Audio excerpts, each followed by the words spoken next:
नमस्कार, मैं हूं आपके साथ सृष्टि श्रीवास्तव। देश के प्रधानमंत्री का पद सिर्फ एक व्यक्ति का नहीं, बल्कि पूरे देश की गरिमा और लोकतंत्र का प्रतीक होता है। राजनीतिक मतभेद होना स्वाभाविक है, सरकार की आलोचना करना भी लोकतंत्र का हिस्सा है, लेकिन शब्दों की मर्यादा और सार्वजनिक संवाद का स्तर बनाए रखना भी उतना ही जरूरी है। लेकिन कुछ लोग इन्हीं बातों को भूल जाते हैं, जैसे कि लोक गायिका नेहा सिंह राठौर। इस बार प्रधानमंत्री नरेंद्र मोदी को लेकर नेहा सिंह राठौर ने मर्यादा की सारी सीमाएं लांघ दी है। ऐसी बात कही है जिससे कि लोगों का खून खौल गया है। चलिए आपको भी बताते हैं पूरी खबर के बारे में। अब देखिए, ये बात किसी से नहीं छुपी कि लोक गायिका नेहा सिंह राठौर किस तरह मोदी विरोध में, सरकार विरोध में सब भूल जाती है और कुछ भी बोल देती है। इस बार भी कुछ ऐसा ही हुआ। नेहा सिंह राठौर ने विरोध करने के चक्कर में हद पार कर दी। सोशल मीडिया प्लेटफॉर्म एक्स पर नेहा सिंह राठौर ने एक वीडियो पोस्ट किया जिसमें दो लोग सड़क के बीचों बीच पानी से भरे गड्ढे में बैठकर गाना गाकर सड़क में गड्ढे की समस्या को बता रहे। चलिए, विरोध करना, अपनी समस्या बताना कोई बुरी बात नहीं, ये हक है जनता का। इसी वीडियो को पोस्ट करते हुए नेहा सिंह राठौर ने लिखा, देश हमारा कहा जा रहा, कहो नरेंद्र मजा रहा।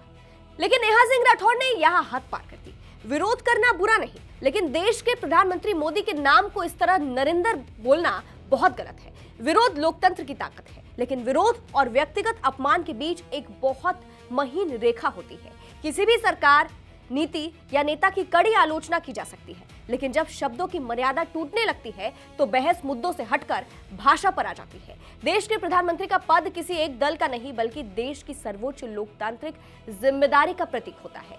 इसीलिए असहमति जितना मुखर हो, उतना ही मर्यादित भी होनी चाहिए। खैर, इन्हीं चीजों को लेकर जनता ने नेहा सिंह राठौर को फटकार लगाई। एक यूजर ने लिखा, रीलबाज लोग हैं, समस्या का समाधान नहीं, वायरल होना चाहते हैं तुम्हारी तरह। दूसरे यूजर ने लिखा, अपने पिताजी को आप नाम लेके बुलाती हो क्या दीदी? यही सिखाया गया है आपके घर वालों ने। एक और यूजर ने लिखा, बरसात में पहाड़ों लैंडस्लाइड हो रहा है, पूरी दुनिया में बरसातों में बुरा प्रभाव पड़ा है, पर हमारे देश में ऐसी महिला है जो चाहती है कि बरसात भी मोदी जी करा रहे हैं।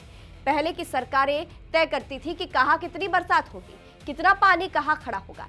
ऐसी जहरीली भाषा बोलने वाली को कोई शर्म नहीं है। एक और यूजर ने लिखा, भारत में रोड में गड्ढे की समस्या का पुराना इतिहास रहा है, महाभारत में भी लोगों के रथ गड्ढे में फंस जाया करते थे। तो कुछ इस तरह से लोगों ने नेहा सिंह राठौर को ट्रोल किया है। कहा जा रहा है कि नेहा सिंह राठौर ने पीएम मोदी से हद पार करते हुए बदतमीजी की है। वैसे नेहा सिंह राठौर की आदत पुरानी है। कुछ समय पहले उन्होंने उत्तर प्रदेश के मुख्यमंत्री योगी आदित्यनाथ पर भी निशाना साधा था और खुद ही ट्रोल हो गई थी। राम मंदिर के चढ़ावा चोरी मामले को लेकर कुछ दिनों पहले सीएम योगी ने कहा था कि 15 दिनों का और इंतजार कर ले, इस मामले में अगर कोई अपराधी है तो वो कोई भी हो, बचेगा नहीं। और पुलिस भी मामले में एक्शन ले रही है। लेकिन कुछ लोगों को हर चीज का हिसाब तो चाहिए, ऐसे जैसे पूरे देश की जिम्मेदारी इन पर ही है।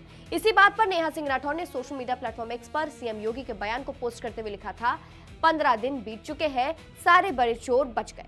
लोगों ने इस पर नेहा सिंह राठौर को खूब ट्रोल किया था, लेकिन ऐसे लोगों को सीएम योगी ने जवाब भी दिया था।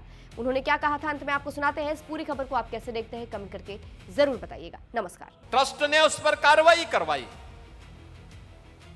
लेकिन कैसे एक एक को टारगेट किया जा रहा है, कैसे अयोध्या को टारगेट किया जा रहा है, कैसे राम जन्मभूमि को बदनाम किया जा रहा है, कैसे आस्था पर प्रहार करने का कार्य एक कांग्रेस, समाजवादी पार्टी और एक कथित सेकुलर दलों के द्वारा देश के अंदर एक नेगेटिव वातावरण बनाने का कुत्सित प्रयास हो रहा है। समाजवादी पार्टी के लोग कहते हैं कि अयोध्या में जो घटना घटित हुई, आस्था आहत हुई। अरे आस्था तो उसकी आहत हुई होगी जिसके मन में आस्था सचमुच थी। तुम कब से राम भक्त हो गए?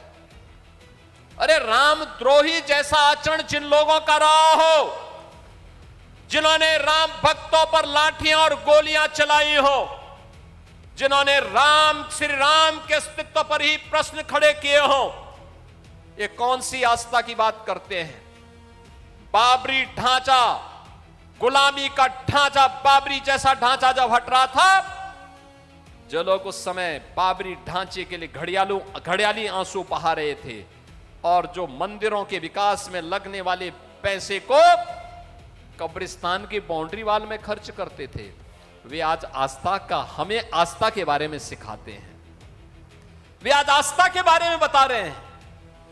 यानी आस्था नहीं है, आस्था के नाम पर हिंदू धर्म संस्कृति पर, भारत की आस्था पर प्रहार करना, इन लोगों की एक कुटिल चाल है, और इस कुटिल चाल में मैं इसीलिए कहता हूं, इस कुटिल चाल को देख करके अब गिरगिट भी शर्माने लग गया होगा कि चलो मुझसे भी तेज रंग बदलने वाली कोई एक नई प्रजाति आ गई है, वो समाजवादी पार्टी के रूप में या कांग्रेस के रूप में, जो कितनी तेजी के साथ रंग बदलती।